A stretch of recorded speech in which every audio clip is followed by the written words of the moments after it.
A man walks down the street and enters a building. He enters the swimming hall and walks around the pool, checking all the changing areas, seemingly looking for something. He exits and walks down a hallway before suddenly turning and shooting a janitor, killing him. He calmly puts his gun away and walks out of the building, not saying a word.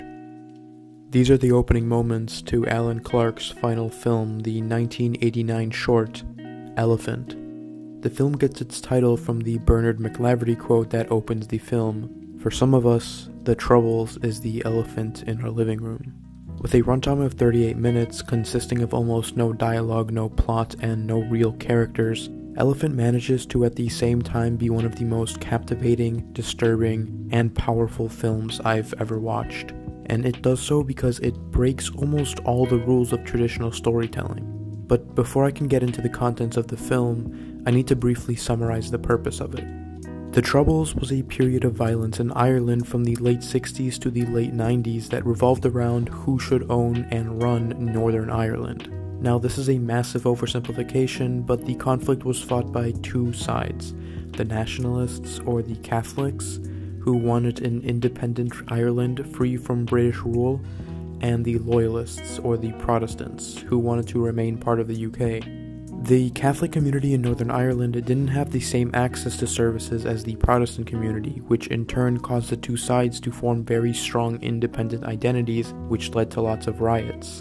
Then, in 1969, when British soldiers came in to suppress protests, it led to more violence. By the end of the conflict, over 3,500 people would have been killed, with over half of them being civilians. And that number doesn't include people who were beaten in the streets or injured in car bombs. Violence was so common that people just became used to it, which is where this film and the aforementioned quote comes in.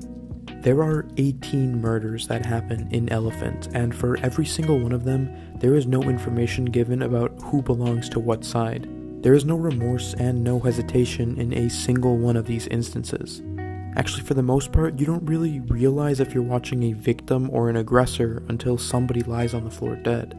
It's shot entirely with a wide-angle lens and a Steadicam and is very visually captivating. I think this works really well with a film like this, first drawing you in with the simplicity of the frames and the movement, but once you realize what happens and what will continue to happen for the remainder of the runtime, you just can't look away. It's a very matter-of-fact look at the act of killing, but one that achieves much more than any news coverage could. You come into it with your own preconceived notion of right and wrong, but after repeated exposure, your mind has to choose between two outcomes. Do you become desensitized and accept it as an unfortunate but unavoidable part of life? Or do the sounds of gunshots evoke some human reaction within you? Something that forces you to do or at least acknowledge that some immediate societal change is necessary.